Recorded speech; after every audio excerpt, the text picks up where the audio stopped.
inherited 92 acres of land the day I learned my father had been lying to me for 28 years.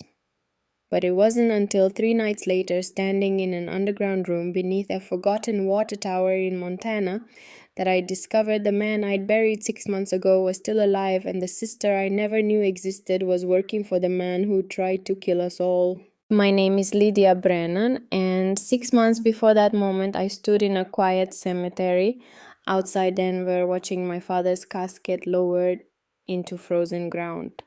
Thaddeus Brennan had been a distant man my entire life, an electrician who came home tired, paid bills when he could, and never once spoke about where he came from or why we had no family photographs older than my birth certificate. I thought I knew everything about loneliness. I thought I understood what it meant to be alone. I was wrong, because on a cold Wednesday morning in March, my phone rang with news that shattered the small, predictable world I'd built for myself.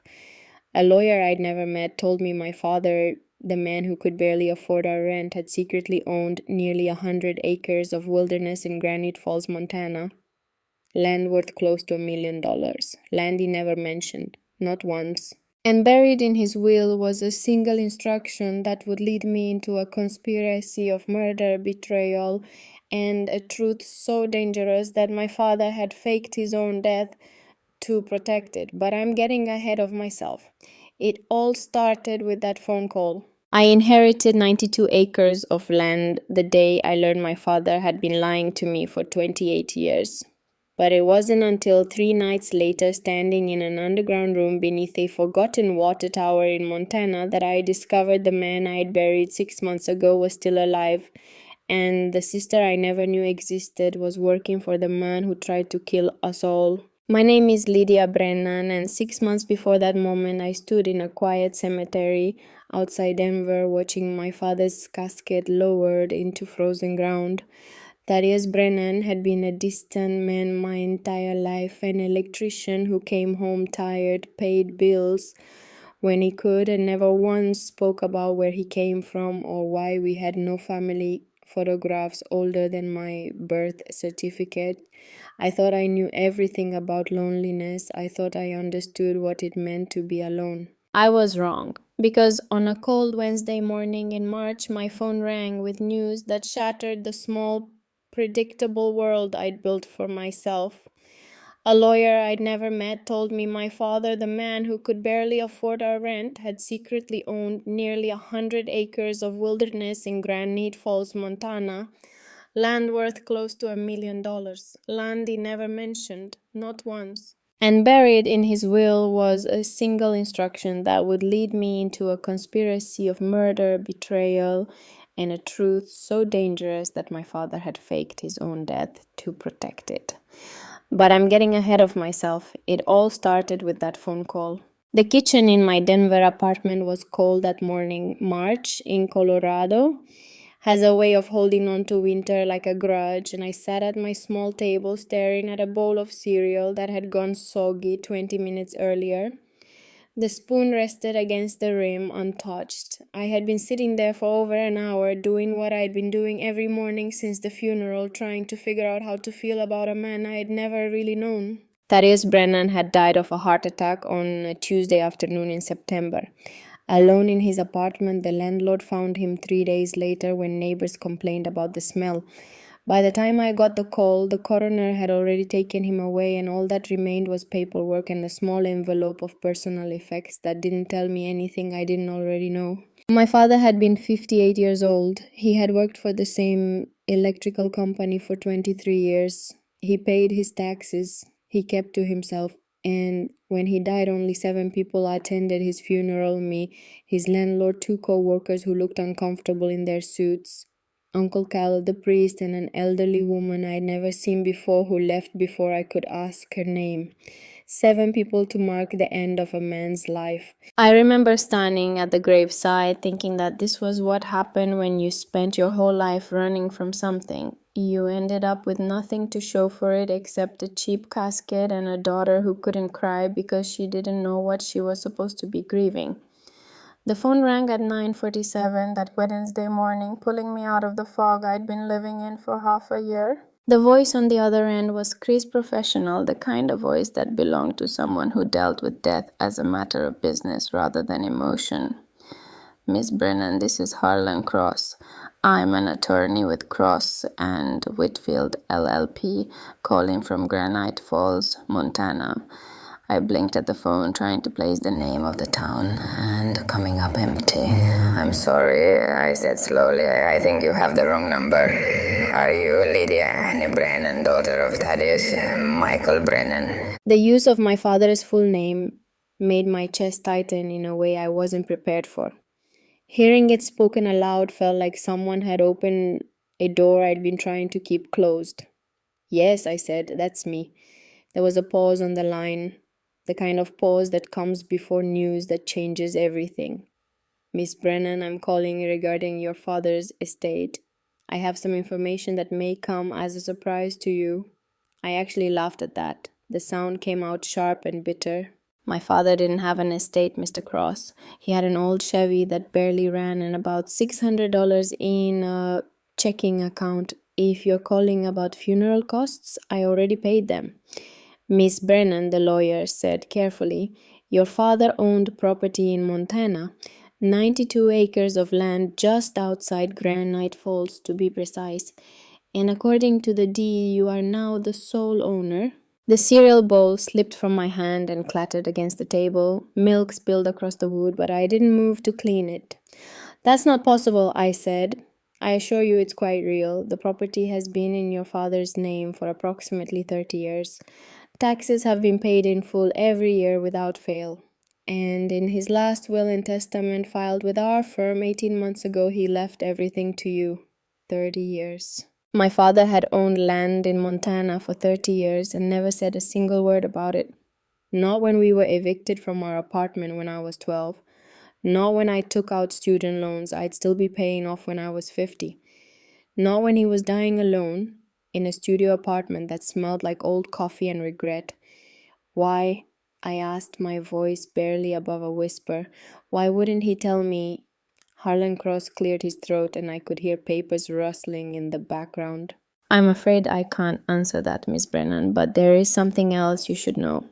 Your father left very specific instructions regarding the property.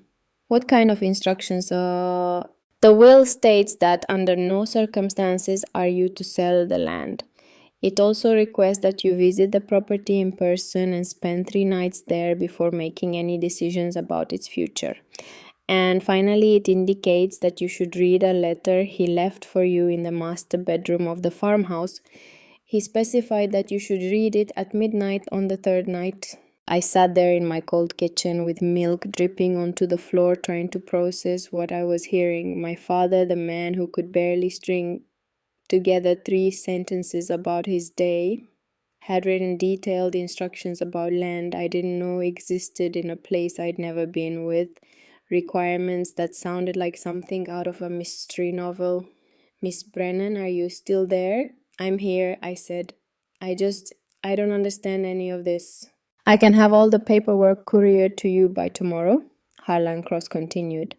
But I should also mention that there have been several inquiries about the property. A gentleman by the name of Victor Ashford has been quite persistent in his interest. He's called our office no fewer than 7 times in the past 2 weeks asking about the status of the estate. Who is Victor Ashford? He owns Ashford Industries, a mining and development company based out of Billings. He's been trying to purchase your father's land for quite some time. Decades, in fact. Something cold settled in my stomach. And my father never sold to him. No, Miss Brennan, your father refused every offer, even when Mr. Ashford's bids became quite substantial. I closed my eyes and tried to picture my father, quiet, tired Thaddeus Brennan, refusing offers from a mining company CEO. Tried to imagine him owning anything worth fighting for. How much is the land worth? I asked. Another pause.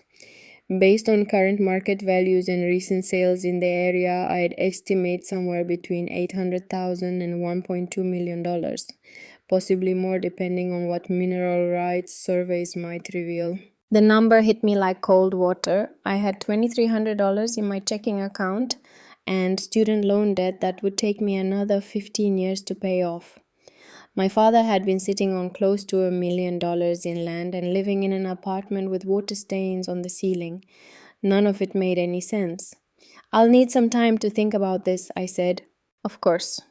But Miss Brennan, if I may offer some advice, if you do decide to visit the property, I would suggest doing so sooner rather than later. Mr. Ashford is not known for his patience, and I suspect he'll be in touch with you directly once he learns you've inherited. Thank you, Mr. Cross. I hung up the phone and sat in the spreading puddle of milk staring at nothing. My father had lied to me, not just about the land, but about everything, about who he was, about where he came from, about what he'd been protecting all these years. And now he was gone, and I was left holding the pieces of a puzzle I didn't know how to solve. I called Uncle Cal that afternoon. Callum Whitmore wasn't actually my uncle. He was just the closest thing to family I'd ever had. He'd been my father's friend for as long as I could remember, though. Friend always felt like too strong a word for their relationship. They were more like two men who existed in the same orbit without ever really touching. Cal had been there at the funeral, standing beside me when they lowered the casket. He'd been the one to drive me home when I couldn't stop shaking. And in the months since, he'd called every week to check on me, which was more than anyone else had done. He picked up on the second ring. "Lydia, everything okay?" "I got a call from a lawyer in Montana today," I said. "He told me my father owned 92 acres of land out there. Did you know about that?" The silence on the other end stretched long enough to make my pulse quicken. "Cal, I knew," he said finally, "but your father mentioned it once years ago, but he made me promise never to bring it up. Said it was complicated." "Complicated," I repeated. "My father owned nearly $1 million in property and never told me, and all you can say is it was complicated." "Lydia, your father had his reasons for keeping things quiet." "He always did." "What reasons? What was he hiding?" Cal sighed, and I could picture him rubbing his eyes the way he always did when he was stressed. "I don't know the whole story, but I know that land meant something to him, something important enough that he kept it secret from everyone, including you. The lawyer said someone's been trying to buy it, a man named Victor Ashford." Another pause, shorter this time but heavier. "If Ashford's involved, you need to be careful." "You know him?" "I know of him. He's not the kind of man who takes no for an answer. If he's been after that land for as long as you say, there's a reason, and it's probably not a good one." I stood up and paced across my small living room, phone pressed against my ear. "I'm thinking about going out there. The will says I'm supposed to spend 3 nights at the property. There's a letter my father left for me." "Then I'm coming with you," Callie said immediately. "Like, you're not doing this alone." "Cal, you don't have to. Lydia, your father made me promise a lot of things over the years, and I kept every promise even when it killed me to do it. But the one thing I promised him above everything else was that if anything happened to him, I'd look after you. So if you're going to Montana, I'm going with you. No arguments." I felt something crack open in my chest, something that had been holding itself together for 6 months through sheer force of will. "Okay," I whispered, "thank you. I'll pick you up Friday morning. Pack for cold weather. Montana in March isn't like Colorado." "Cal, yeah. Why did he lie to me about this?" The silence that followed felt like its own kind of answer. "I don't know, kid," Cal said finally, "but maybe that letter will tell you." We left Denver at sunrise on Friday morning. Cal drove his old Ford pickup rattling down I-25 north while I watched the landscape change through the passenger window.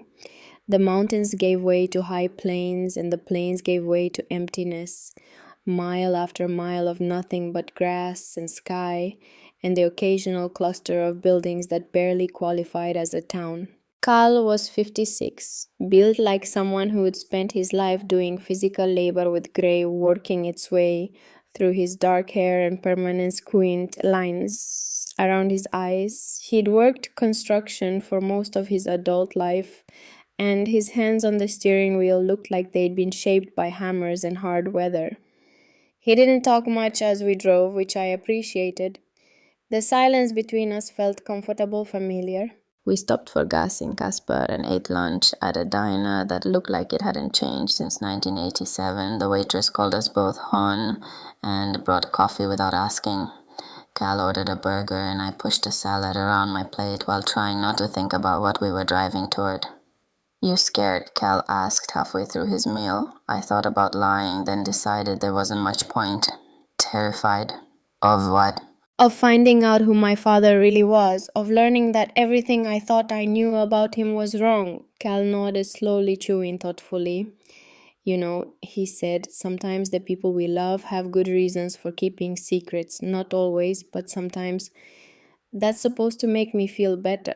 "No," he admitted, "but it might make it easier to forgive him." We reached Granite Falls just after 4 in the afternoon. It wasn't so much a town as it was a collection of buildings that had accumulated around a crossroads and decided to call itself something official. Population maybe 1,500 on a good day. One main street with a post office, a hardware store, a diner, and a bar that looked like it did most of its business. The kind of place where everyone knew everyone else's business and strangers stood out like blood on snow. Cal pulled into a gas station to ask for directions, and the attendant, a kid who couldn't have been more than 19, gave us a curious look when Cal mentioned the Brennan property. "Old Brennan Place," the kid said. "Yeah, I know it. Nobody's lived there in years, though. It's about 12 miles east on County Road 7. Big, white farmhouse at the end of a gravel drive. Can't miss it." "You know anything about the property?" Cal asked casually. The kid shrugged. "Just that old man Brennan used to come through town every few months. Quiet guy. Kept to himself. Heard Mr. Ashford's been trying to buy that land forever, but the old man wouldn't sell." I leaned forward from the passenger seat. "Did you ever meet him, my father?" The kid looked at me more carefully, and something shifted in his expression. Recognition, maybe, or pity. "Once or twice. He came in here for gas. Always paid cash. Always seemed like he was in a hurry to leave." He paused. "Sorry for your loss, ma'am." "Thank you," I said quietly. We followed County Road 7 east as the sun started its descent toward the mountains. The paved road gave way to gravel after the first few miles, and the truck bounced over ruts and washboard rough enough to rattle my teeth.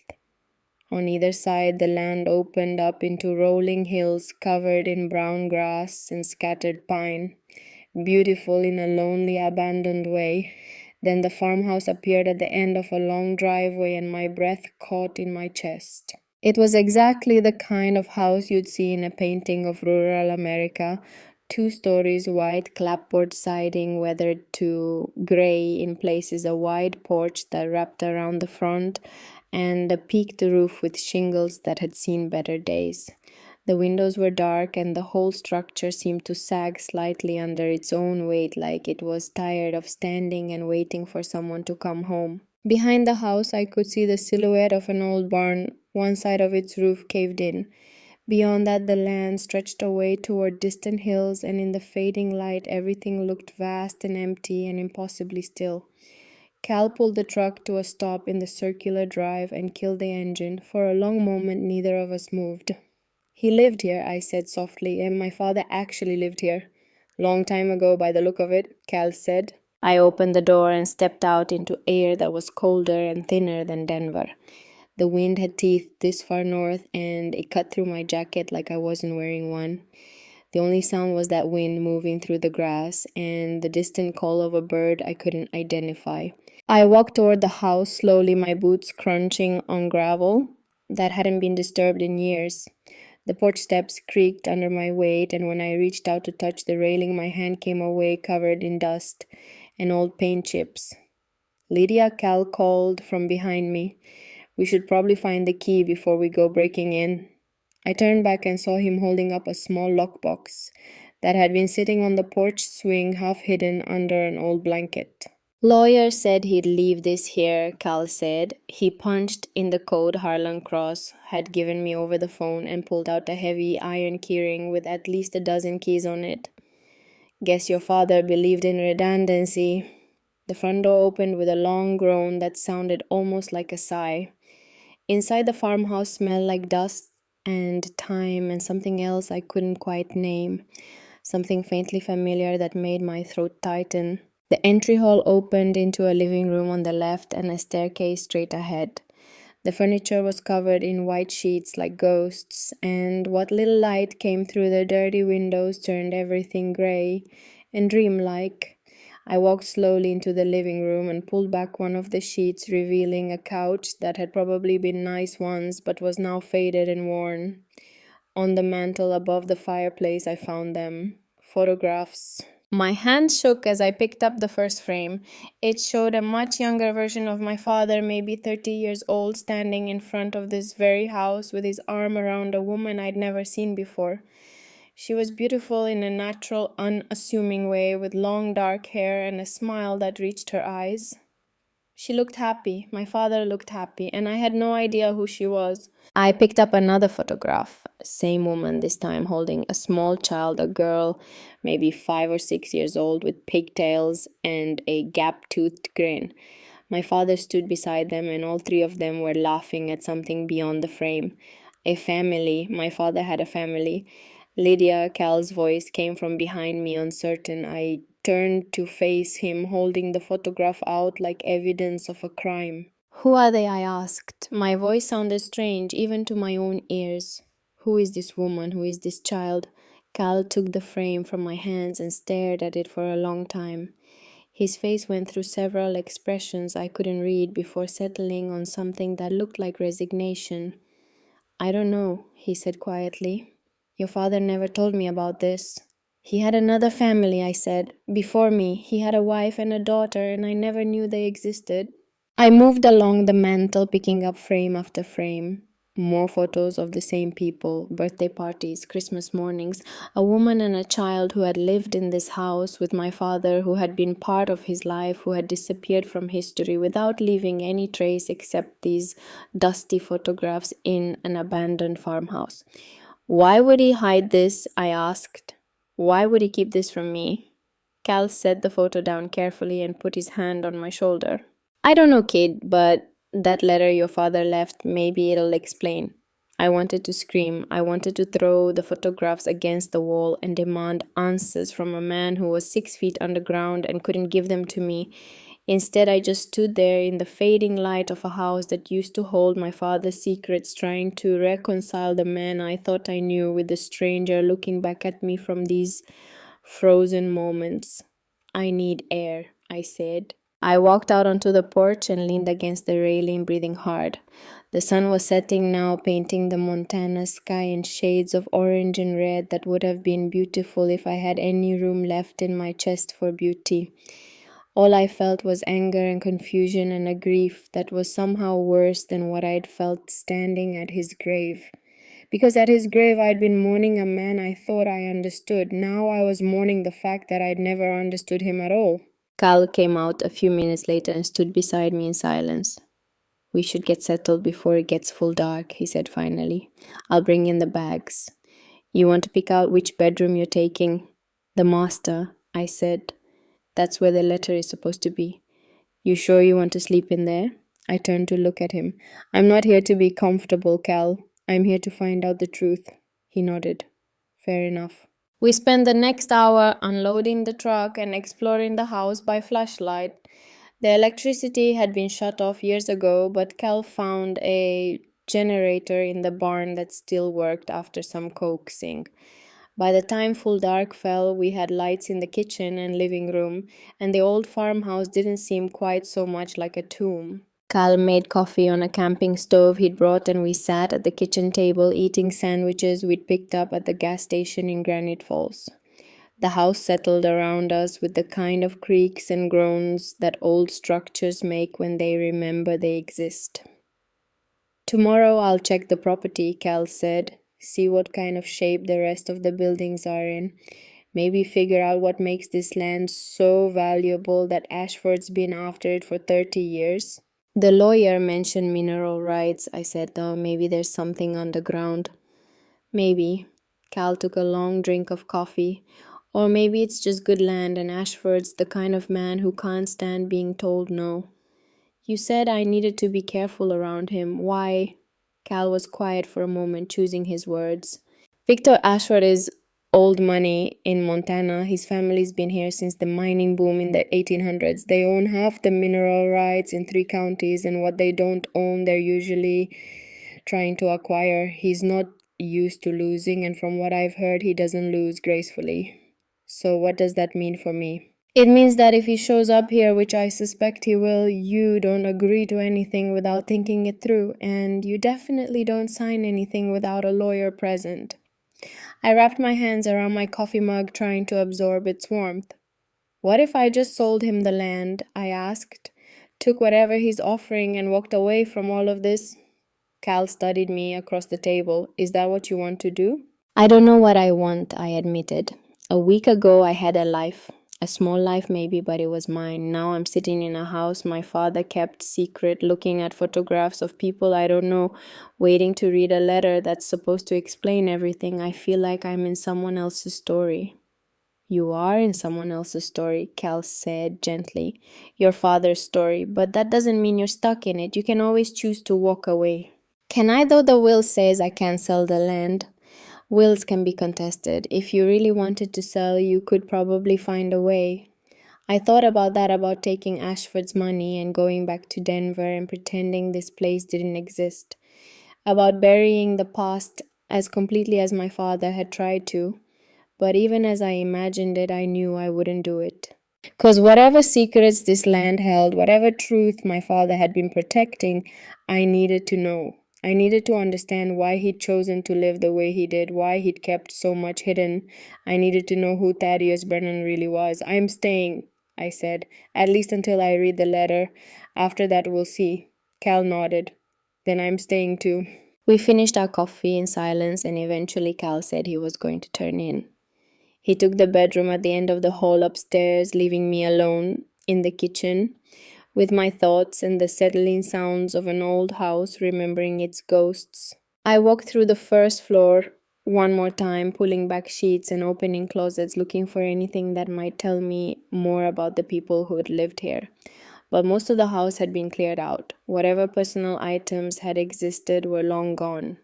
It wasn't until I was heading upstairs to the master bedroom that I heard the sound of tires on gravel. I froze on the landing, my hand gripping the banister. Through the window at the top of the stairs, I could see headlights sweeping across the front yard. A vehicle was coming up the driveway, moving slowly. Cal, I called out, trying to keep my voice steady. His door opened immediately. He had obviously heard it too. Stay behind me, he said, moving past me down the stairs. We reached the front door just as the vehicle stopped. The headlights went dark, and in the sudden absence of light, everything seemed very quiet. Too quiet. Cal reached for the porch light switch, and the bulb flickered to life, illuminating the front yard in weak yellow light. The vehicle was a black Land Rover, expensive and out of place on this rural road. As we watched, the driver's side door opened and a man stepped out. He was tall, maybe 6'2", with silver hair, styled in a way that suggested regular visits to an expensive barber. He wore a wool overcoat that probably cost more than my rent, and his shoes Italian leather. By the look of them, were completely impractical for Montana gravel. But it was his face that caught my attention. Sharp features, cold blue eyes, and a smile that never quite reached them. This was a man who knew he held power and expected everyone else to acknowledge it. He climbed the porch steps with the confidence of someone who owned whatever ground he walked on. You must be Lydia Brennan, he said, extending his hand. His voice was smooth, cultured, the kind of voice that gave orders and expected them to be followed. Victor Ashford, I knew your father. I didn't take his hand immediately. Instead, I studied him, this man who had been calling my father's lawyer 7 times in 2 weeks, this man Cal had warned me about. Did you, I asked, know him? As well as anyone could, Ashford said, lowering his hand without seeming offended. Thaddeus was a private man, but we had dealings over the years regarding this property. You mean you tried to buy his land and he wouldn't sell? Ashford's smile widened, but his eyes stayed cold. Direct. I appreciate that. Yes, your father and I discussed the sale of this property on multiple occasions. Unfortunately, we were never able to reach an agreement. And now he's dead, so you thought you'd try with me instead. I prefer to think of it as offering you an opportunity, Ashford said smoothly. This is a substantial piece of land, Miss Brennan. Maintaining it requires time and resources. I am prepared to make you an offer that would free you from that burden. Cal stepped forward slightly, positioning himself between Ashford and me. Kind of late to be making house calls, don't you think? Ashford glanced at Cal with the kind of look you'd give an insect you were deciding whether or not to crush. And you are someone who thinks you should state your business and leave, Cal said evenly. The smile finally faded from Ashford's face. What replaced it was harder, more honest. I'm offering $1.2 million for the property, he said, looking past Cal directly at me. Cash payment. I'll handle all the legal fees, all the paperwork. You'll walk away with enough money to never worry about finances again. The number hung in the cold night air. $1.2 million. More money than I could imagine having. Enough to pay off every debt, buy a house, live comfortably for years. But all I could think about was my father, quiet, tired, Thaddeus Brennan, refusing this same offer year after year, even when he was living in poverty. Even when saying yes would have made everything easier, he'd had a reason for saying no, and until I knew what that reason was, I couldn't say yes. I need time to think about it, I said. Something flickered across Ashford's face.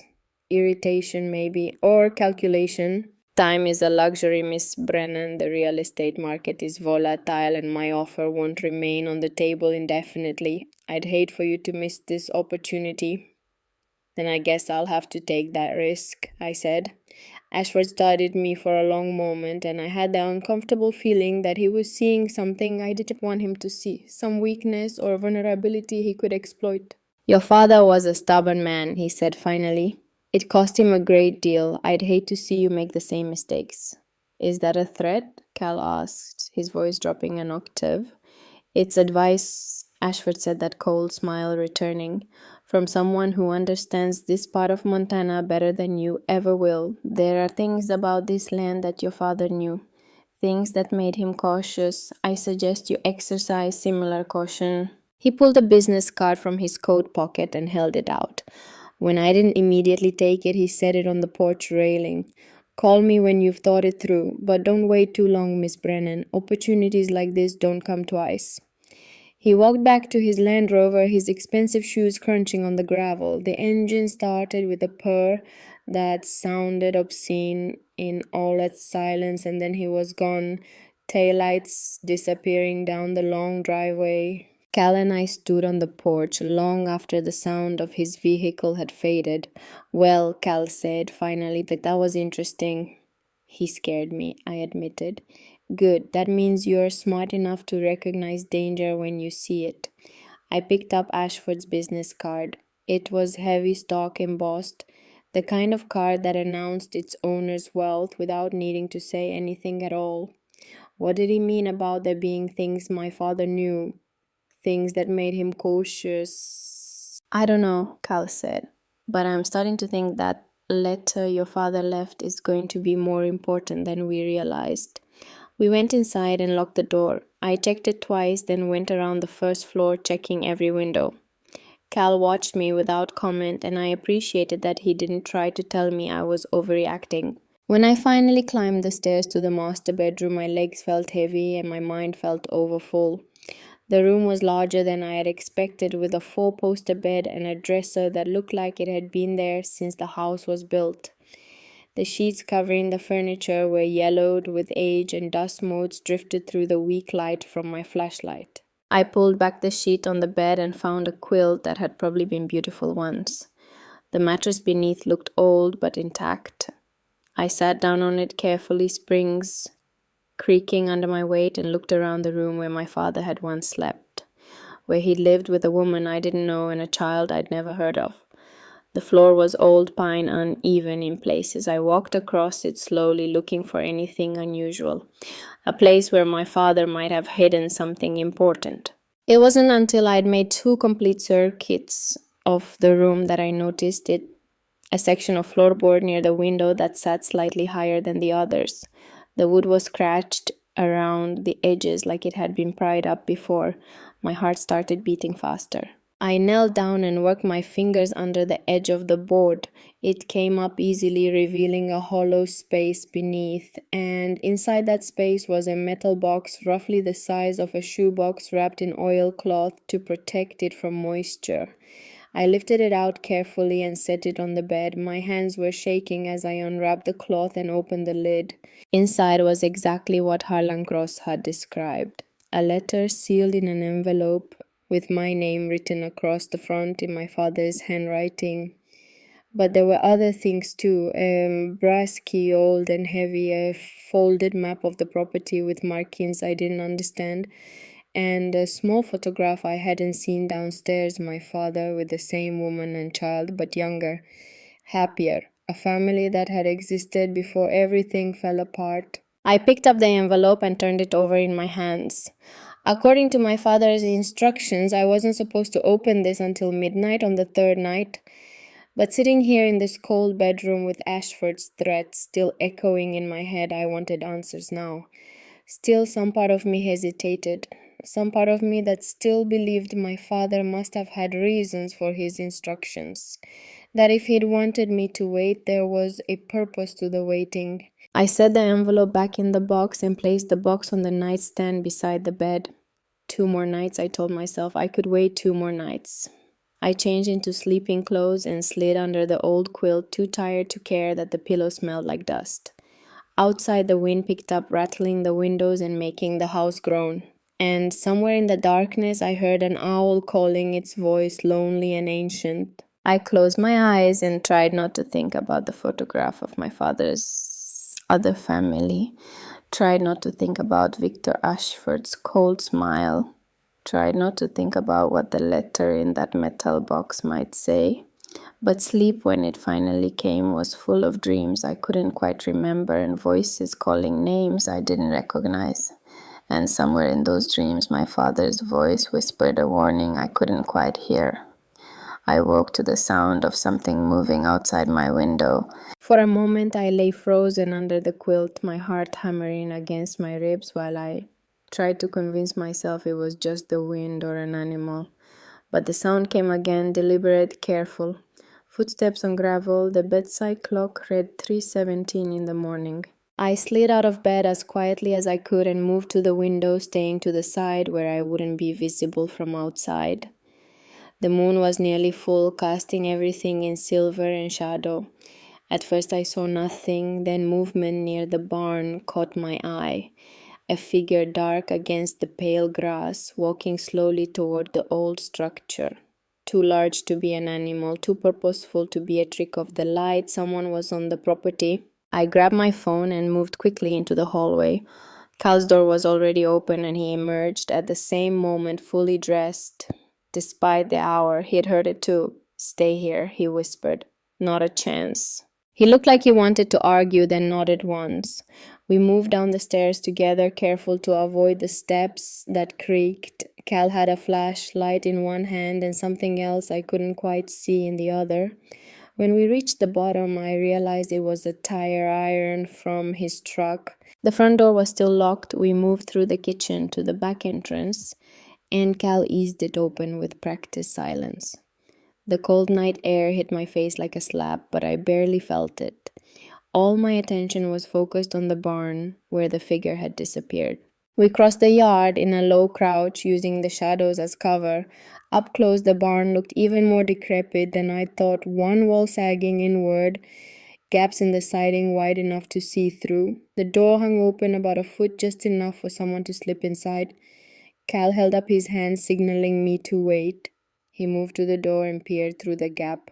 Then he looked back at me, his expression unreadable in the darkness, and mouthed a single word: "Empty." We slipped inside together. The barn smelled like old hay and rotting wood and something else underneath, motor oil maybe, or diesel fuel. Cal's flashlight beam cut through the darkness, revealing the skeletal remains of ancient farm equipment. A rusted tractor, metal shelves lined with cans whose labels had long since faded to nothing, And along the back wall, where the roof had caved in, moonlight streamed down through the broken beams. But no person, no movement, nothing. "I know what I saw," I whispered. "I believe you," Cal said quietly. He played the flashlight along the walls, and that's when I noticed something odd. The dust on the floor showed recent disturbance. Not just our footprints, but others. Someone had been in here, and recently. The tracks led toward the back corner where an old workbench stood covered in decades of grime. Cal followed the tracks, and I stayed close behind him. As we approached the workbench, I could see that the dust had been swept away from one section, and beneath that cleared area, scratched into the wood, were words that made my blood run cold. "Leave while you still can." The letters were fresh carved, recently with something sharp. Cal ran his finger over them, and wood shavings came away on his skin. "Someone's trying to scare you," he said. "It's working." A sound from outside made us both freeze.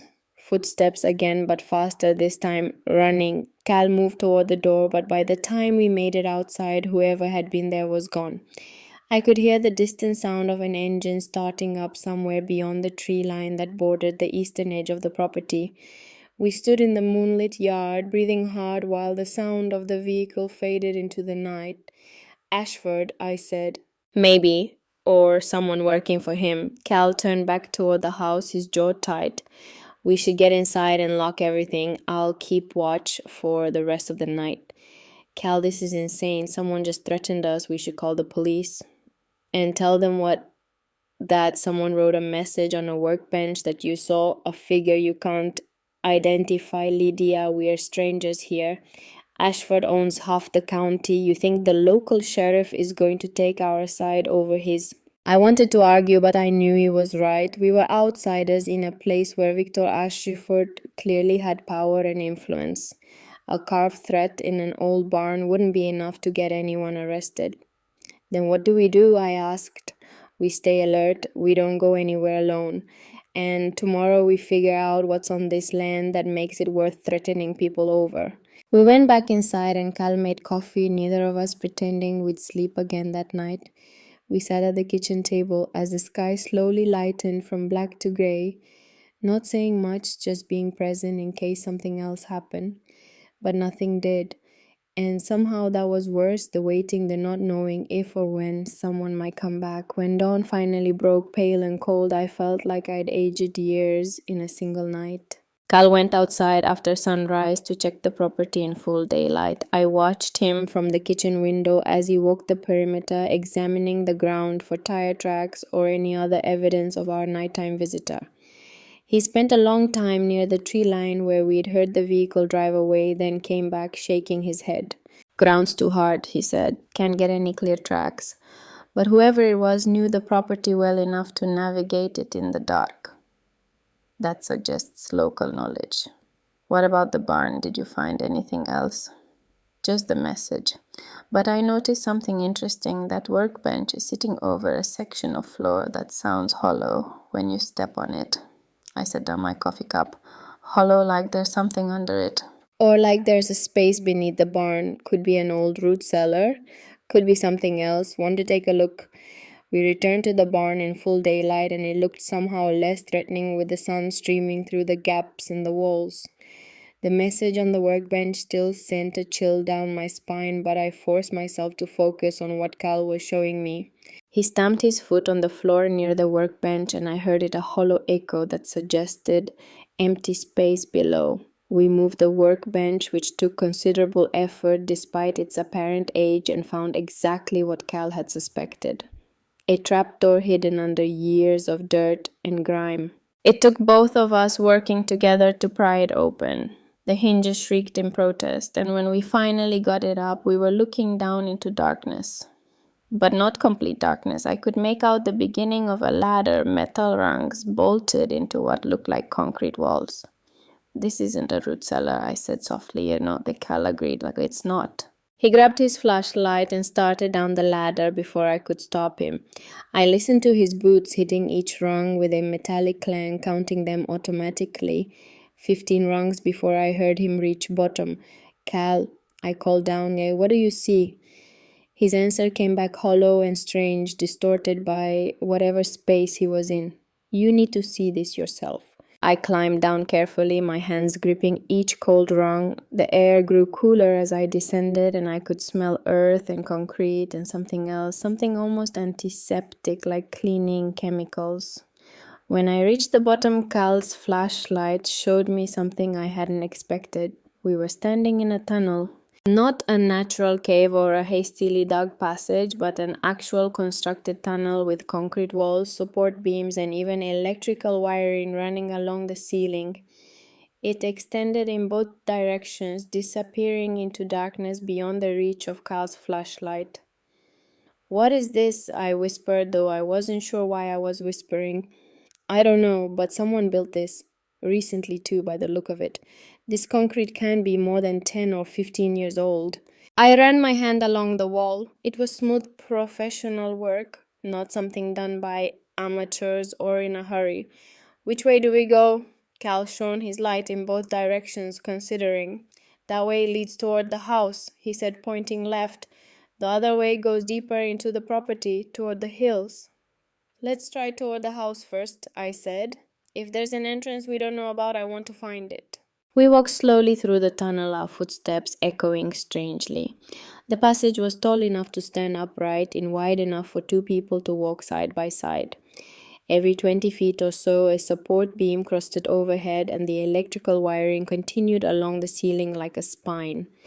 After about 50 yards, we found another ladder leading up. Cal climbed it first, and I heard him trying to push open whatever was at the top. Wood scraped against wood, and then pale light filtered down. "It comes up in the house," Cal called down. "In that storage closet under the main staircase." I felt my stomach drop. Someone could have accessed our house last night. Could have walked right under us while we slept. I climbed up after Cal and found myself in the narrow closet I'd glanced into the day before without really examining. Now, with the trapdoor open, I could see how cleverly it had been disguised. The floor of the closet was actually a single hinged panel designed to look like regular planking. "Your father built an escape route," Cal said quietly. "Or someone did. This isn't random, this is deliberate infrastructure." "But why? What was he running from?" Cal shook his head. "Let's see where the other direction goes." We returned to the barn entrance and took the tunnel in the opposite direction, deeper into the property. This section seemed longer and the walls showed more wear. We passed several side passages, smaller tunnels branching off into darkness, but we stayed on the main route. After what felt like 10 minutes of walking, we came to a steel door. It was heavy industrial grade with a lock that looked both old and well maintained. I pulled the brass key from my pocket, the one I'd found in the metal box the night before, and held it up to Cal's flashlight. "Think this might fit?" I asked. There was only one way to find out. I slid the key into the lock and turned. It moved smoothly, well oiled, despite its apparent age. The lock clicked open and Cal pushed the door. It swung inward on silent hinges, and we stepped into a room that made me stop breathing. It was a living space, small but fully equipped. A cot with blankets against one wall, a table with two chairs, shelves lined with canned food, water bottles and supplies, a camping stove, a battery-powered lantern, and on the table a radio transmitter with a pair of headphones beside it. But what made my heart stop wasn't the room itself. It was the man sitting in one of the chairs, watching us with eyes I'd seen in 100 photographs, in 1,000 memories in the mirror, whenever I looked hard enough at my own reflection. My father, Thaddeus Brennan, was alive. For a long moment, nobody moved, nobody spoke. The impossibility of what I was seeing fought with the evidence of my own eyes, and my brain simply couldn't process it. This was a hallucination, a breakdown, grief-induced psychosis. It couldn't be real. But then he stood up slowly, his chair scraping against the concrete floor, and spoke in the voice I'd heard my entire life. "Lydia," he said, "I'm sorry. The flashlight fell from Cal's hand and clattered on the floor. Neither of us bent to pick it up. "You're dead," I heard myself say. The words sounded stupid even as they left my mouth because clearly he wasn't dead. Clearly he was standing 10 feet away from me, older and thinner and more tired than I'd ever seen him, but alive. Impossibly, incomprehensibly alive. "I'm not," my father said quietly, "but I needed everyone to think I was, including you, especially you." "Dad," Cal's voice came out strangled. "What the hell have you done?" My father looked at Cal with an expression I couldn't read. "What I had to do to keep her safe." He turned back to me. "Lydia, I know you have questions. I know this is impossible to understand, but you need to listen to me very carefully right now because your life might depend on it." "My life." I found my voice, and it came out angry and shaking. "You faked your death. You let me bury an empty casket. You let me grieve for 6 months while you were hiding in a hole in the ground like some kind of... I couldn't even finish the sentence. There were no words for what this was. "I know," my father said. "I know what I've done to you, and if I could have found any other way, I would have. But Victor Ashford was getting too close. He knew I was sick. He was waiting for me to die so he could pressure you into selling the land. I couldn't let that happen. So you died on purpose." The absurdity of it hit me all over again. "How did you even... Whose body did I bury?" My father's face crumpled slightly. "A homeless man named James Holloway. He died of heart failure in a Denver hospital with no family, no one to claim him. I made arrangements through someone I trusted, paid for a closed casket funeral. The death certificate is real, it's just not my death." I sat down hard on the edge of the cot because my legs wouldn't hold me anymore. "This is insane," I whispered. "This is completely insane." "Yes," my father agreed, "it is, but so is what Victor Ashford has done. So is what he's willing to do to get this land." Cal had been standing frozen by the door, but now he moved forward, his face hard. "Dad, you need to start explaining right now, all of it." My father nodded slowly. He moved to the table and sat down, gesturing for us to do the same. I didn't want to. I wanted to run. But something in his expression, fear maybe, or resignation, kept me there. 28 years ago, my father began. I lived in the farmhouse with my wife, Eleanor, and our daughter, Rebecca. She was 6 years old. We'd been here for about 3 years, living quietly, trying to build a life. Then Victor Ashford showed up with geologists and survey equipment. He discovered something under this property. Something valuable. Uranium, Cal said. My father looked surprised. "You know, I guessed. What else would be worth this much trouble?" "Not just uranium," my father said. "A deposit substantial enough to be worth tens of millions of dollars, maybe more.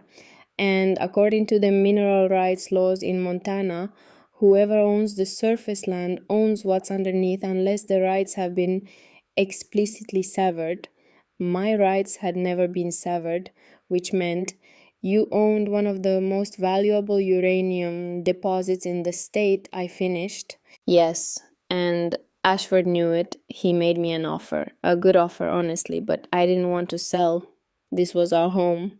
Rebecca loved it here. Eleanor had finally found a place where she felt safe." He paused, his hands clenching on the table. Ashford didn't take no for an answer. "What did he do?" I asked, though part of me didn't want to know. "He started with pressure, legal challenges to my deed, harassment from building inspectors and tax assessors, anonymous threats. It went on for months. I thought about selling, honestly, but Eleanor was stubborn. She said we shouldn't let a bully push us around." My father's voice cracked on my mother's name, not my mother, I realized with a jolt. My half-sister's mother, a woman I'd never known. One night in October, Eleanor took Rebecca into town for groceries. It was raining.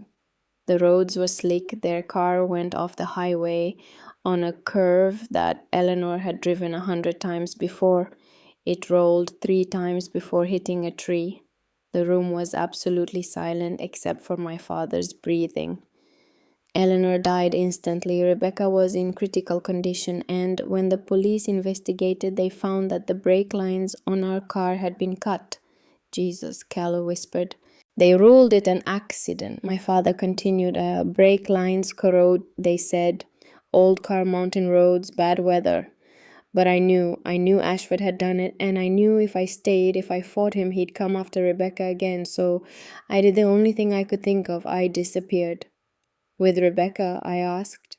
My father shook his head, and the pain in his eyes was so raw it hurt to look at. Rebecca was in a coma for 3 weeks. When she woke up, she had no memory of the accident, no memory of me, of Eleanor, of our life together. Traumatic amnesia, the doctor said. It might come back or it might not. I saw her once through a hospital window and then I left. I let her go into foster care under a different name. I let her have a chance at a normal life without a father who brought death to everyone he loved.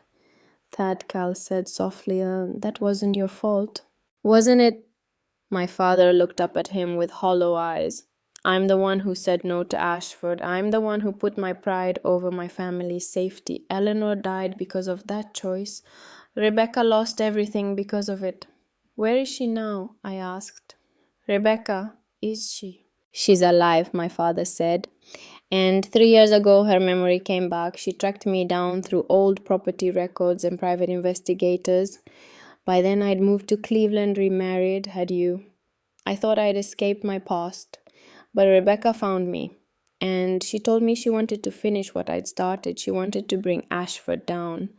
I felt like I was drowning in information, my mind struggling to piece together a family history I'd never known existed. The woman in the photographs, I said slowly. Eleanor, and the little girl, that was Rebecca, yes. And you never told me any of this. You let me grow up thinking I was an only child, that my mother was the only woman you'd ever loved. You lied about everything.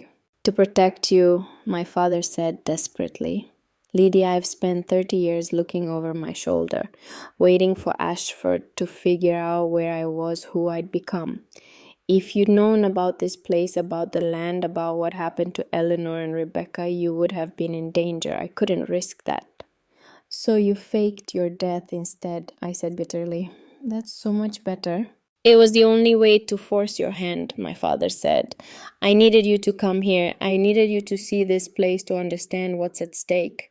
Because Victor Ashford isn't going to stop until he gets this land, and now that I'm supposedly gone, you're the only thing standing between him and $40 million worth of uranium. 40 million, I repeated numbly. That's the conservative estimate based on the last geological survey. Cal had been pacing the small room, but now he stopped and looked at my father with hard eyes. You should have come to me, Thad. We could have figured something else out. Putting Lydia through this, making her think you were dead, that's cruel. That's beyond cruel. I know, my father said quietly. Believe me, I know. But Ashford has people everywhere. Police, judges, government officials. I couldn't trust anyone, not even you, Cal. I'm sorry. Cal looked like he'd been slapped. Wait, I said, my mind catching up. The letter. The one you left for me. It said not to trust Cal. You were serious about that? My father glanced at Cal, then back to me. I had to be careful. I didn't know who Ashford might have gotten to over the years, and Cal has been around for a long time, long enough that Ashford could have compromised him without me knowing. Thad, Cal said, his voice dangerously quiet.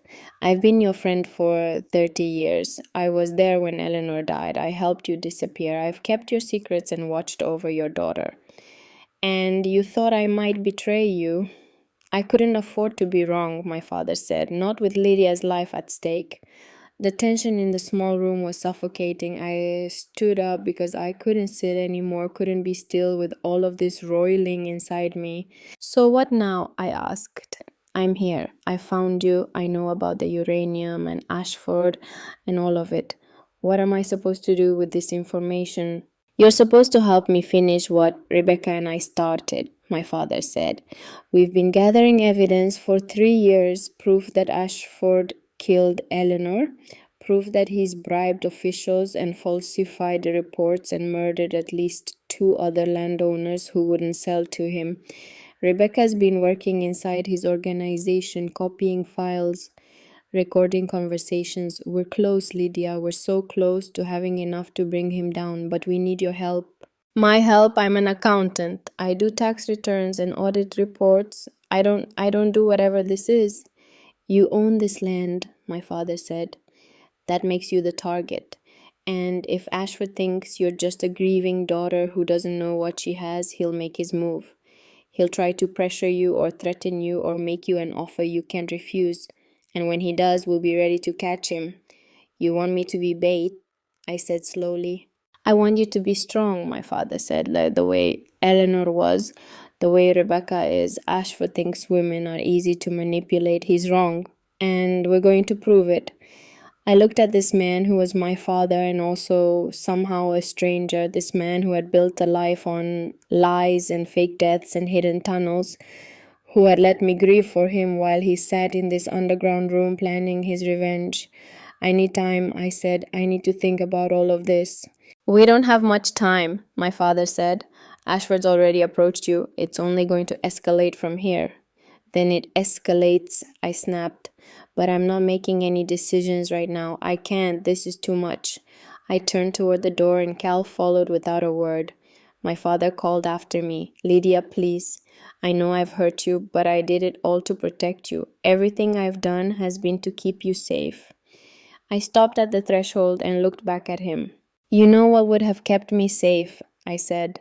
Having a father who was honest with me, having a family that wasn't built on lies, but you took that away from me, just like Ashford took Eleanor and Rebecca from you. So don't tell me this was all for my protection. This was for you. This was so you could live with what you'd done.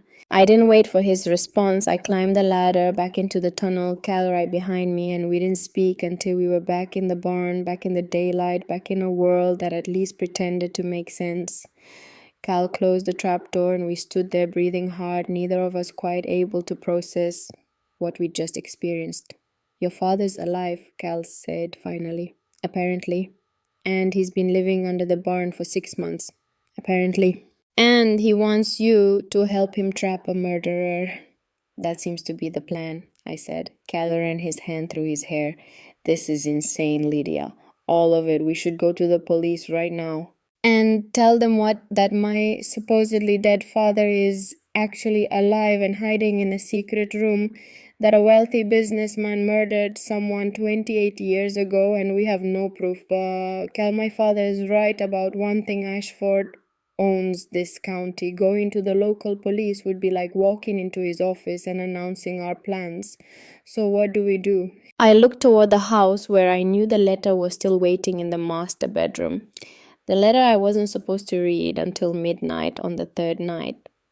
I think, I said slowly, that we see how this plays out.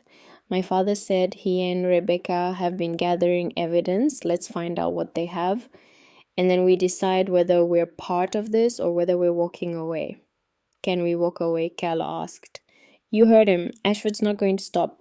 No, I agreed. He's not, which means my father might be right. This might be the only way to end it. We walked back to the house in silence.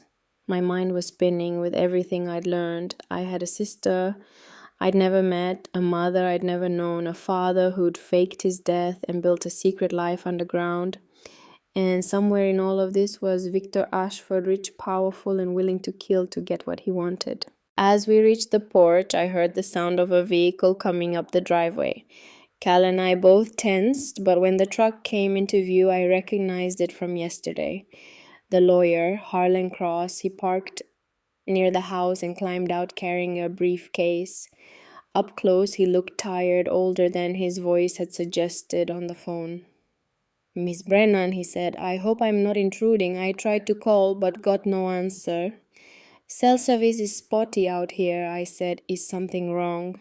Not wrong exactly, but I thought you should know that Victor Ashford contacted my office this morning. He's filed a petition with the county to have an emergency geological survey conducted on this property.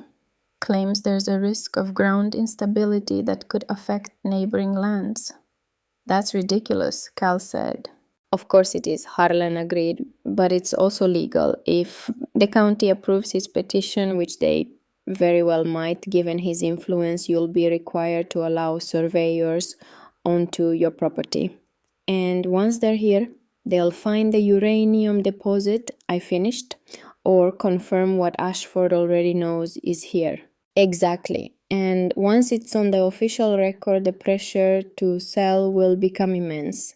Environmental regulations, safety concerns, property value disputes. Ashford knows how to use the system to force outcomes. I felt a cold weight settling in my chest. My father was right. Ashford was escalating, and he was doing it through channels that appeared perfectly legal on the surface. How long do I have? I asked. The county commission meets in 3 days. If they approve the petition, surveyors could be here within a week. Harlan shifted his briefcase. Miss Brennan, I feel I should tell you something. Your father came to see me about a year before his death. He asked me to make sure that if anything happened to him, you would inherit this land with specific instructions. He seemed frightened. Said he was worried about his health, about time running out. I've been practicing law for 30 years, and I've never had a client leave such strange and specific conditions in a will. Did he tell you why? I asked. No, but he did ask me one question that I found odd at the time. He asked me if I thought his daughter would be strong enough to finish something he'd started. Harlan looked at me carefully. I told him I'd never met you, so I couldn't say. Now that I have met you, I'm curious. Are you... I thought about my father sitting in that underground room, about Eleanor who died for saying no, about Rebecca who lost her childhood to violence and still came back fighting. I thought about the photographs of a family that should have been and the land that had cost them everything. I don't know, I said honestly, but I guess I'm about to find out. Harlan nodded slowly. Your father was a complicated man, Miss Brennan, but whatever else he was, he loved you enough to die for you, even if it was only a pretend death. That still means something. After the lawyer left Carl and I went back inside, the house felt different now that I knew what was underneath it, like standing on thin ice, knowing the water below was deeper than you could imagine. You should read the letter, Carl said. Waiting until tomorrow night doesn't make sense anymore. You need to know what your father wrote. He was right. I went upstairs to the master bedroom and took the metal box from the nightstand. The envelope with my name on it felt heavier than it should have. I opened it carefully and pulled out several sheets of paper covered in my father's handwriting. The letter was long, detailed, and as I read it, I understood why he'd wanted me to wait. Because everything he'd just told me in that underground room was here too laid out in careful chronological order. The murder of Eleanor, Rebecca's survival and memory loss, his years of hiding, his eventual reunion with Rebecca, their plan to gather evidence against Ashford. But the last page contained something he hadn't mentioned. Lydia, by the time you read this, you will have met me in the room beneath the old water tower. I know this is unforgivable. I know I've put you through hell. But I need you to understand something that I couldn't say in person. Rebecca is not just gathering evidence against Ashford. She's been working as his executive assistant for 18 months. She has access to everything, his files, his communications, his meetings. But 3 days ago, she sent me a message saying Ashford is suspicious. He's been asking questions about her background, having her followed. I think he knows who she is, which means she's in immediate danger. I should be out there helping her. But I'm sick, Lydia. The heart condition that I used as my supposed cause of death is real. The doctors gave me 6 months to a year. I've already outlived their prediction by staying down here, staying still, staying hidden. But I can't protect Rebecca anymore. Only you can do that. You have to find her. You have to get her out before Ashford realizes the truth and does to her what he did to Eleanor.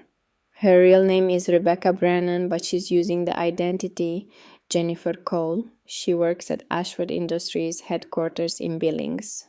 Please, Lydia, please save your sister. I couldn't save her mother, but maybe you can save her.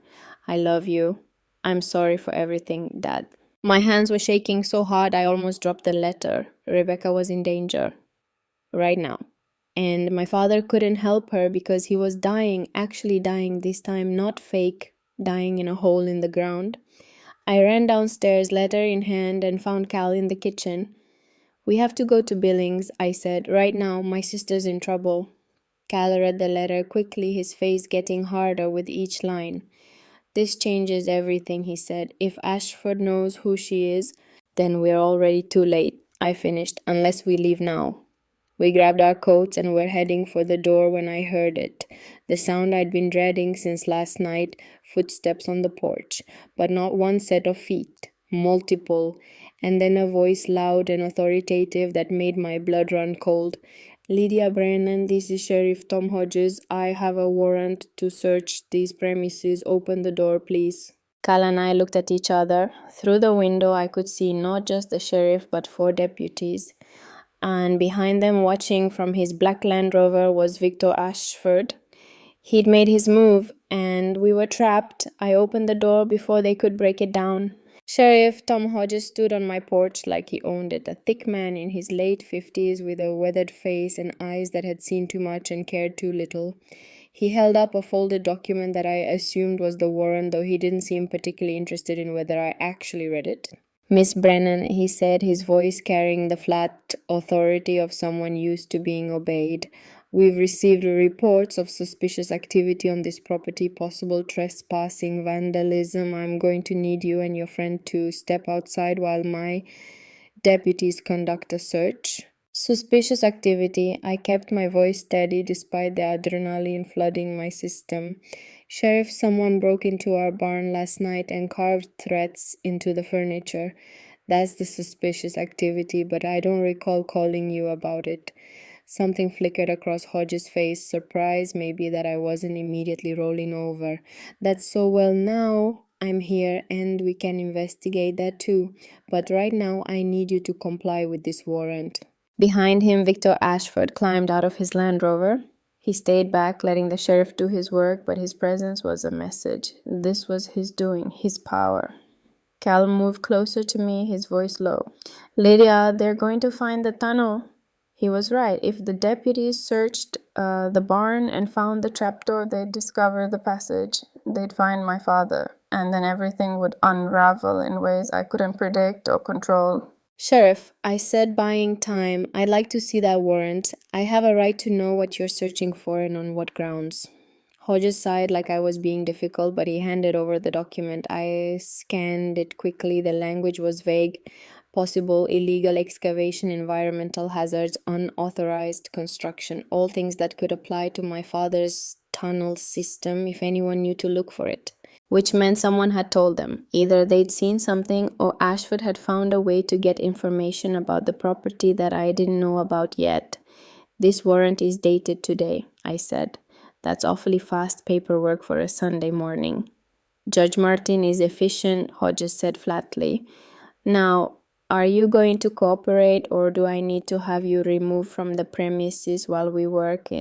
I looked past him to where Ashford stood watching. Our eyes met and he gave me a small smile that said he knew exactly what he was doing. This wasn't just about searching the property, this was about demonstrating his power, showing me how easily he could bring law enforcement to my doorstep. "I want to call my lawyer," I said. "You can call whoever you want," Hodges replied from outside. He gestured, and 2 deputies moved forward, clearly prepared to escort us off the porch if necessary. Cal touched my arm. "Let them search," he said quietly, "and we don't have a choice." But we did have a choice, we just didn't have a good one. I stepped outside, pulling my phone from my pocket. No signal as usual. I walked toward the driveway, trying to find even one bar, while deputies filed into my house and spread out across the property. Ashford approached slowly, his expensive shoes crunching on gravel. "Miss Brennan," he said pleasantly, "I'm sorry it's come to this. If you'd been willing to have a reasonable conversation yesterday, we could have avoided all this unpleasantness." "You mean if I'd been willing to sell you my land immediately without asking questions?" "I mean, if you'd been willing to recognize a generous offer when you heard one." He glanced toward the barn where 2 deputies were heading. "This property has issues, Lydia. May I call you Lydia? Structural issues, environmental concerns. The county has an obligation to investigate, and when they find what I suspect, they'll find unauthorized excavation, possibly hazardous materials. You'll face fines, legal complications, maybe even criminal charges." Unless I sell to you first, I said. Let me guess, you'll make all the problems go away if I just sign the land over. Ashford's smile widened. You're smarter than your father gave you credit for. Yes, that's exactly what I'm offering. Sell me the land today, right now, and I'll handle everything else. You walk away with your money and no legal troubles. Otherwise, he gestured toward the deputies. Otherwise, this gets very complicated for you. I wanted to tell him I knew what he'd done, that I knew about Eleanor and Rebecca and the murder he'd committed to steal this land. I wanted to watch his face when he realized his secrets weren't as safe as he thought, but my father's letter was still fresh in my mind. Rebecca was in danger in Billings. If I provoked Ashford now, if I revealed what I knew before we had real evidence, I'd be putting her at even greater risk. So instead, I said, I need to think about it. Think quickly, Ashford replied, because once those deputies find what I think they're going to find, your options become much more limited. He walked back to his Land Rover and leaned against it, watching his little play unfold like he'd directed every scene. Cal appeared beside me, his face tight with worry. They're in the barn, he said quietly, like it's only a matter of time before they find the trapdoor. Then we need to warn my father. How we can't exactly walk down there with deputies everywhere. He was right, we were trapped on the surface while my father was trapped below, and any minute now someone was going to discover the connection between them. I watched the barn, my heart pounding, waiting for the shout that would signal they'd found something. Minutes crawled by. The deputies moved through the barn, methodically examining the old equipment, checking the walls. Then one of them stopped near the workbench, knelt down, stamped his foot on the floor. Sheriff, he called out, you're going to want to see this. My stomach dropped. Hodges walked into the barn and I saw him crouched near the spot where we'd found the trapdoor yesterday. There was a brief consultation, then more deputies were called over. They began moving the workbench.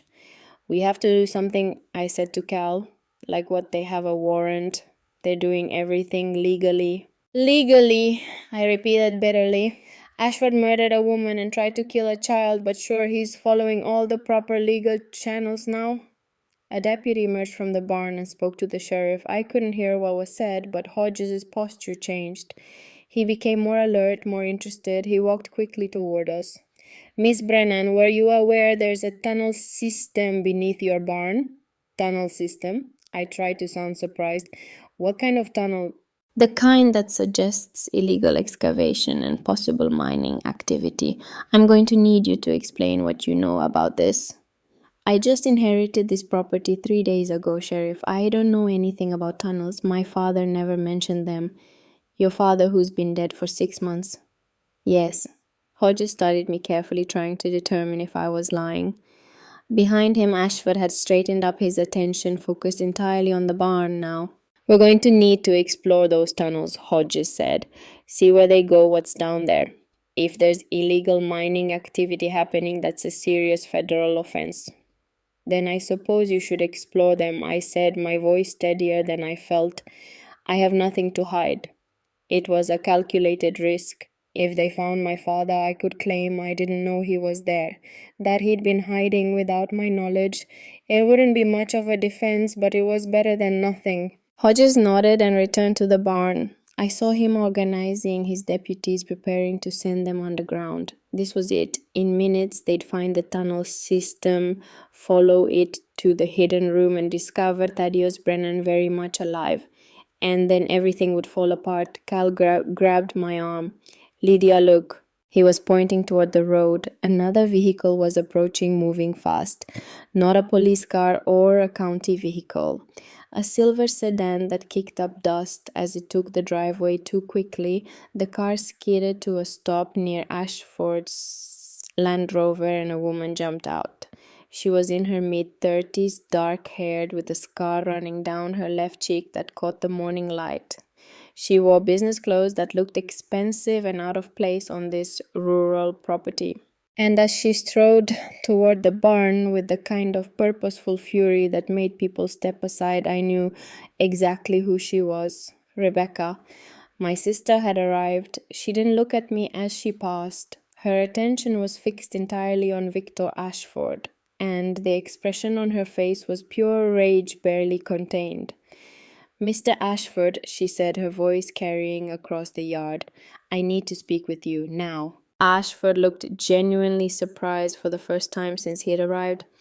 "Jennifer, what are you doing here? You should be in Billings handling the—" "I know what you did," Rebecca said loud enough that everyone in the yard could hear. "I know what you've been planning, and I'm done being part of it." The sheriff had emerged from the barn, alerted by the commotion. Deputies paused in their work. Everyone was watching now. Ashford's face hardened. "Jennifer, you're not making sense. Perhaps you should—" "My name isn't Jennifer," Rebecca said. She turned to face me for the first time, and I saw recognition and something else in her eyes. Determination. "My name is Rebecca Brennan. I'm Thaddeus Brennan's daughter, and for the past 18 months I've been documenting Victor Ashford's criminal activities from inside his organization." The silence that followed was absolute. Ashford's expression went through several transformations: shock, rage, calculation, before settling on something cold and dangerous. "You're disturbed," he said to the sheriff, his voice controlled. "This woman has been under significant stress. She's clearly having some kind of breakdown. I think she needs medical attention." "I have evidence," Rebecca said, pulling a USB drive from her jacket pocket and holding it up. "Emails, audio recordings, financial documents, all proving that Victor Ashford has committed fraud, bribery, and murder to acquire land in this county, including the murder of Eleanor Brennan 28 years ago." Hodges looked between Rebecca and Ashford, clearly uncertain how to handle this sudden turn. "That's quite an accusation, miss, but I'm going to need more than a USB drive and a dramatic speech too." "Then arrest me," Rebecca said. "Take me into custody and examine the evidence. Every file is authenticated, time-stamped, and backed up in 3 separate locations. If anything happens to me, if I disappear or have an accident, those files automatically go to the FBI, the state attorney general, and every major news organization in Montana." Ashford took a step toward her, and Rebecca stood her ground. "You should have stayed disappeared," he said quietly, all pretense of civility gone. "After the accident that killed your mother, you should have stayed gone. But you came back. Just like your father, you couldn't leave well enough alone." "You mean the accident you caused," Rebecca said, "like the brake lines you cut, the murder you covered up?" "Prove it," Ashford said. "You can't. It was 28 years ago. Every witness is dead or paid off. Every document that mattered is long gone. You have nothing but conspiracy theories and paranoid accusations." "I have your head of security's testimony," Rebecca said. "William Groves. He told me everything before he died last year. He recorded a confession because his cancer diagnosis made him want to make peace with God. He explained exactly how you ordered him to sabotage Eleanor Brennan's car, how you paid the local police to rule it an accident, how you've been eliminating anyone who stood in your way for 3 decades. For the first time, Ashford looked uncertain. "Groves was senile," he said, "unreliable. Whatever he told you was sworn testimony in front of a notary and 2 witnesses." Rebecca finished. "It's all on the drive, along with documentation of at least 4 other suspicious deaths connected to land acquisitions you've made. You're not just a murderer, Mr. Ashford. You're a serial killer who happens to operate through real estate." Sheriff Hodges had gone very still. I could see him calculating, trying to figure out where his loyalties should lie now that the situation had exploded beyond his control. "Miss," he said carefully, "I'm going to need you to come with me. We need to examine this evidence in a proper setting." "Of course," Rebecca said. She turned to me and our eyes met properly for the first time. "Lydia Brennan, my half-sister, I'm sorry we have to meet like this. I wanted it to be different. But our father is running out of time, and I won't let Ashford hurt anyone else in this family." "You know where Thaddeus is?" Hodges said, his attention sharpening. "Where is he?" "Dying," Rebecca said simply. "He has maybe weeks left. But before he goes, he's going to see Victor Ashford pay for what he did to our mother, to me, To every person whose life he's destroyed for profit. Ashford lunged at her. It happened so fast that no one had time to react. One moment he was standing still, and the next he'd closed the distance between them, his hand going for Rebecca's throat. But Rebecca had been expecting it. She twisted aside, and Cal was there, suddenly stepping between them. Ashford hit Callie instead, and they both went down in a tangle of limbs and dust. Restrain him, Hodges shouted, and suddenly deputies were moving, pulling Ashford off of Cal, forcing him to his knees. He fought them, his composure completely shattered, now his face twisted with rage. "You can't do this," Ashford snarled. "Do you know who I am? Do you know how much money I have? I'll bury every one of you. I'll destroy this entire county if I have to." "That's enough," Hodges said, his voice carrying real authority now. He looked shaken, like he'd just watched his understanding of the world collapse. "Victor Ashford, you're being detained for assault. We're going to sort this out at the station." "I want my lawyer," Ashford said. "You'll get one." Hodges turned to Rebecca. "And you're coming too. I want to see what's on that drive. If you're making false accusations." "I'm not," Rebecca said calmly. "But you should know that I've already sent copies of everything to the FBI field office in Helena. They'll be here by tomorrow morning, so whatever decision you make about how to handle this, Sheriff, you're making it with federal oversight." Hodges' face went pale. This had just escalated far beyond a local property dispute. As deputies loaded Ashford into a patrol car, he looked back at me with pure hatred in his eyes. "This isn't over," he said. "You think you've won. You've destroyed your life. That land is cursed. Everyone who tries to keep it ends up dead or broken. Your father learned that lesson. Now you will too." "Maybe," I said, "or maybe the curse had just ended with you." They drove away, Ashford in one car, Rebecca in another, Hodges following behind. The remaining deputies secured the property and told Cal and me not to leave town. Then they were gone too, and suddenly the farmyard was quiet again. I stood there in the silence, my heart still pounding, trying to process what had just happened. "Your sister just saved us," Cal said. He was rubbing his ribs where Ashford had hit him. "If she hadn't shown up when she did, I need to see my father," I said. We went to the barn, down through the trapdoor, through the tunnel, to the hidden room. My father was sitting at the table with the radio in front of him, and from the expression on his face, I knew he'd heard everything through whatever communication system he'd rigged up. "Rebecca," he said when he saw me. She's fine," I told him. "She's at the sheriff's station right now, probably turning Ashford's entire operation inside out. She said you were dying." My father nodded slowly. "I am. The doctors were right about the timeline, maybe another month if I'm lucky." "Then why didn't you tell me? Why didn't you?" I couldn't finish. There were too many questions and not enough time for any of them. "'Cause I needed you to be angry," my father said. "I needed you to have enough fire in you to face what was coming. If you'd known I was dying, you would have been careful, cautious. You would have tried to protect me. But I didn't need protecting Lydia. I needed you to be strong enough to protect yourself." And Rebecca. I sat down across from him, this man who had spent my entire life lying to me with the best of intentions. "I have a sister," I said. "A sister who lost her mother and her childhood because of Victor Ashford. A sister who spent 18 months pretending to work for the man who tried to kill her just to gather evidence against him. And I didn't even know she existed until 3 days ago." "I know," my father said. "I know what I've cost you. Both of you, but Rebecca understood something I should have understood 30 years ago. You can't run from men like Ashford forever. Eventually you have to turn around and face them. Otherwise they own you for the rest of your life." "So we faced him," I said. "But what happens now?" "Now," my father smiled tiredly.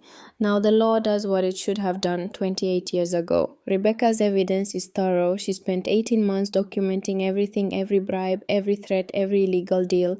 Ashford's going to prison. His company will collapse. And this land will finally be free of his shadow." "And you?" I asked. "What happens to you?" "I'm tired, Lydia. I've been running for so long that I don't remember what it feels like to stop. But I want to stop now. I want to see the sky again. I want to die in sunlight instead of this cave I built for myself. Cal helped us bring my father up from the underground room. It took time because he was weaker than he wanted to admit. His breathing labored, his movements slow. But eventually we got him into the house and settled on the couch in the living room. I opened the curtains wide, letting afternoon sun flood across him. Thank you, he whispered. I sat beside him while Cal made coffee in the kitchen. Outside, I could see the Montana hills rolling away toward the horizon, beautiful and indifferent. Tell me about her, I said. About Eleanor, about what you were like before everything fell apart. My father's eyes softened. She was a teacher, third grade. She loved children, loved making them laugh. When she found out she was pregnant with Rebecca, she cried for an hour because she was so happy. We weren't rich, we weren't even comfortable. But we had this place and we had each other, and it felt like enough. What was Rebecca like as a child? Fearless, my father said, smiling at the memory. She climbed everything, jumped off everything, ran at full speed toward whatever caught her attention. Eleanor used to say she gave us both gray hair. When the accident happened, when I saw Rebecca lying in that hospital bed, I thought I'd lost both of them. And in a way I had. The little girl who woke up didn't remember any of it, didn't remember me. And I thought maybe that was mercy. Maybe forgetting was the kindest thing that could have happened to her. But she remembered eventually. Yes. And instead of running like I did, she fought. She came back here and went straight into the lion's den. My daughter is braver than I ever was. Your daughters, I corrected quietly. Like, you have two of us now. My father reached out and took my hand. His skin was cold, his grip weak. I'm sorry I wasn't the father you deserved, Lydia. I was so busy protecting you from the past that I forgot to be present in your actual life. I thought if I kept you away from all of this, you'd be safe. But all I did was make you lonely. Yes, I said, like you did, but I understand why. And I forgive you. His eyes filled with tears. I don't deserve that. Probably not, I agreed. But I'm giving it to you anyway because that's what family does. We forgive each other for being human. We sat in the sunlight while the afternoon lengthened, and my father told me stories about Eleanor and young Rebecca, about the life he'd had and lost and spent 30 years trying to atone for. Some of the stories made me laugh, some made me cry. All of them helped me understand the man he'd been before fear and grief had hollowed him out. Carl brought coffee and we drank it while my father slowly faded in and out of sleep. The heart condition that had been his excuse for a fake death was catching up with him now, and I could see how much effort it cost him to stay conscious. It was nearly evening when we heard a car in the driveway. Cal looked out the window. It's Rebecca. My heart jumped. I'd seen my sister for all of 30 seconds during her confrontation with Ashford. Now she was here and I had no idea what to say to her. She came to the door and knocked, which seemed absurdly formal given everything that had happened. I opened it and we stood looking at each other, two women who shared a father and almost nothing else. Up close, I could see the scar on her face more clearly. It ran from her temple to her jaw, a permanent reminder of the accident that had stolen her childhood. Hi, she said. It was such an ordinary word for such an extraordinary moment. Hi, I replied. Can I come in? I stepped aside and Rebecca entered the farmhouse she'd lived in as a child. Her eyes moved over everything, the furniture, the windows, the doorways, and I wondered what memories were stirring for her. She saw our father on the couch and went to him immediately, kneeling beside him. Dad, she said softly. He opened his eyes and smiled when he saw her. Becca, you came. Of course I came. She took his hand gently. It's over. Ashford's being held without bail. The FBI arrived 2 hours ago. They've already started making arrests. His head of security, the county commissioner who was on his payroll, 3 local officials. It's going to be the biggest corruption scandal Montana's seen in 50 years. Good, my father said. That's good. Did they hurt you? No one hurt me, Dad. I'm fine. We're all fine. You can rest now. My father looked from Rebecca to me, and something in his expression eased. Both my girls, he said, here together. That's all I wanted, just to see you both safe and together. Rebecca glanced at me and I saw the question in her eyes. We were strangers bound by blood and trauma. We'd never had a childhood together, never shared memories or secrets or the thousand small things that make siblings close. But we were here now, and maybe that was enough to start with. I crossed the room and knelt on the other side of the couch so that our father was between us. We're here, I said, both of us, and we're not going anywhere. My father closed his eyes, tears slipping down his weathered cheeks. Thank you, he whispered. Thank you for forgiving a foolish old man who loved you both more than he knew how to show. We stayed like that as the sun set over the Montana hills, two daughters and their dying father finally together in the house where one family had ended and another was trying to begin. The next 3 weeks passed in a blur of activity. The FBI investigation expanded daily, revealing the extent of Ashford's corruption. He'd been bribing officials for nearly 30 years, manipulating land deals across 3 counties, and was connected to at least 7 suspicious deaths. The uranium deposit under my father's land turned out to be even more valuable than estimated, worth approximately $43 million according to the latest surveys. But Rebecca and I agreed immediately that we weren't going to pursue mining. Instead, we donated the mineral rights to a trust that would preserve the land and use any future mining revenues for environmental conservation. My father lived long enough to see Victor Ashford formally charged with Eleanor's murder. The day the indictment was announced, he called Rebecca and me to his bedside. I can go now, he said simply, knowing she has justice, knowing you both have each other. I can finally let go. He died 3 days later on a clear spring morning with both of his daughters holding his hands. We buried him next to Eleanor in the small cemetery outside Granite Falls, and this time the funeral was real. There were still only a handful of people there, me, Rebecca Cowell, the lawyer, Harlan Cross, and a few townspeople who'd known Thaddeus Brennan in his final years. But it was honest, and that mattered more than the size of the crowd. After the service, Rebecca and I stood together looking out over the land our father had protected at such terrible cost. What are you going to do now? She asked. I don't know, I admitted. I have a life in Denver, a job, and apartment friends, but this place, I gestured at the rolling hills and vast sky. This place is in my blood now. I understand why Dad couldn't walk away from it. You could stay, Rebecca said. We could fix up the farmhouse, make it something whole again instead of just a monument to grief. I looked at her. You'd want to live here after everything that happened. The bad things happened here, Rebecca said, but so did good things. My mother loved this place. I loved it before I forgot. Maybe it's time to remember what it was like before Ashford poisoned it. Maybe we could make new memories that aren't about fear and running.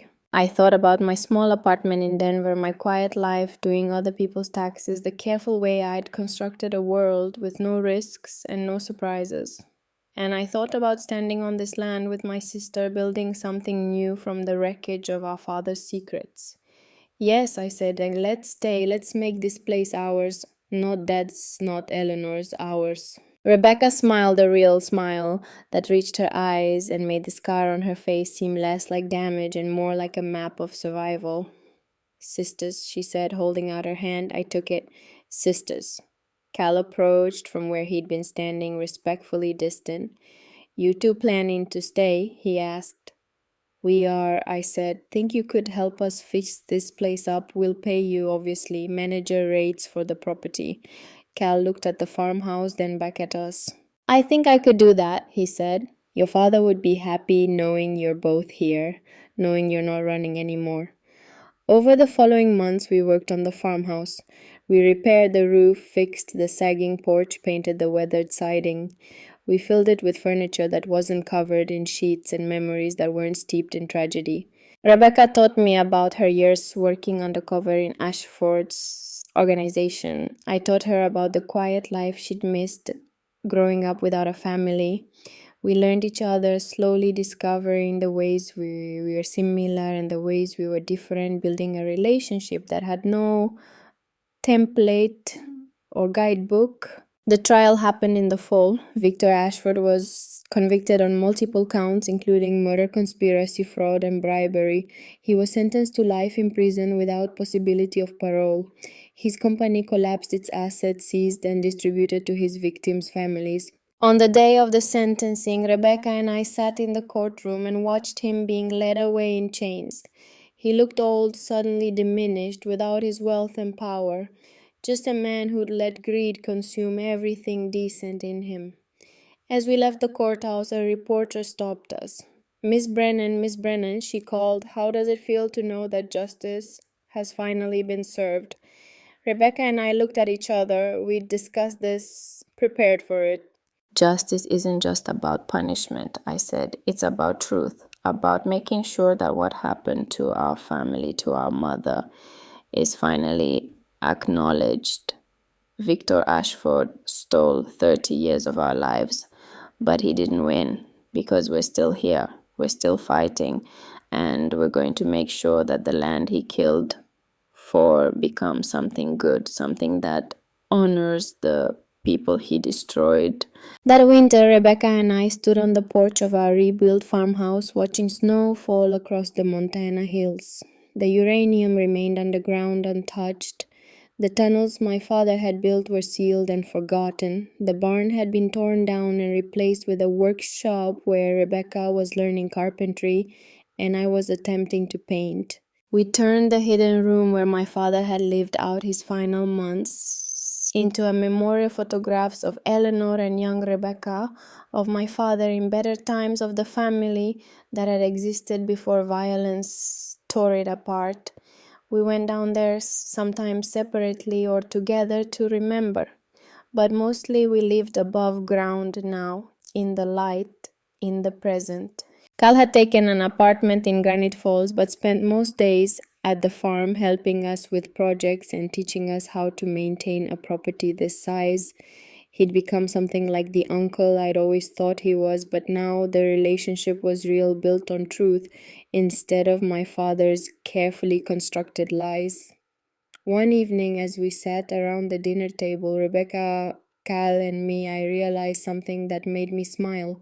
What? Rebecca asked, noticing my expression. I was just thinking, I said. Dad spent 30 years trying to protect this land by hiding from it, running from it, pretending it didn't exist. And in the end, the only way to actually save it was to stop hiding, to face everything head on. He was doing the best he could with what he knew, Cal said quietly. Can't fault a man for that. No, I agree. But we can learn from his mistakes. We can choose to live differently. Rebecca raised her glass. To living differently, to truth over secrets, to standing and fighting instead of running and hiding. We clinked glasses, water for me, wine for them, and drank to a future that felt possible for the first time. Later that night, after Cal had gone home and Rebecca had retreated to her bedroom, I walked outside onto the porch. The stars over Montana were impossibly bright and dimmed by city lights. I could see the Milky Way stretched across the sky like a river of light. Somewhere under these same stars, my father was buried next to Eleanor. Together, finally, after 30 years apart. Somewhere in a prison cell, Victor Ashford was learning what it meant to lose everything. And here on 92 acres of land that had cost so much to protect, I was learning what it meant to have something worth protecting. Not the uranium, not the money, but the family I'd found, the sister I'd gained, the truth that had finally set us free. I thought about the phone call 6 months ago that had started all of this. The lawyer telling me about property I didn't know existed, my father's impossible instructions. The letter that revealed he'd been lying to me my entire life. At the time, it had felt like the end of everything I knew. Now I understood it had been the beginning. The inheritance my father left me wasn't land or money or mineral rights. It was the opportunity to finish what he'd started, to find my sister, to face the demons he'd run from, to choose courage over fear. And in the end, that was the greatest gift anyone could give. I stood there in the Montana darkness, breathing cold air and feeling completely finally at peace. The wind moved through the grass with a sound like whispered secrets finally being released. The house behind me held warmth and light and family. This was home now, not because it was where I was born, but because it was where I'd chosen to stay, where Rebecca and I were building something new from the ruins of our father's complicated legacy. We'd started with 92 acres and a house full of ghosts. We'd ended with a family, a future, and the kind of freedom that only comes from facing the truth, no matter how much it hurts. My father had protected this land by hiding it. We would protect it by living on it, fully, honestly, together. And that, I thought as I turned to go back inside where my sister was waiting, was exactly what inheritance was supposed to mean. Not just receiving what was left behind, but taking it and making it into something worth passing on. The lights were warm in the windows. Rebecca was probably making tea the way she did every night before bed. Cal would come by tomorrow to help us fix the fence line on the eastern border. Life would go on, simple and complicated, ordinary and extraordinary. But it would go on here on this land with these people. And for the first time in longer than I could remember, that felt like enough. That felt like everything.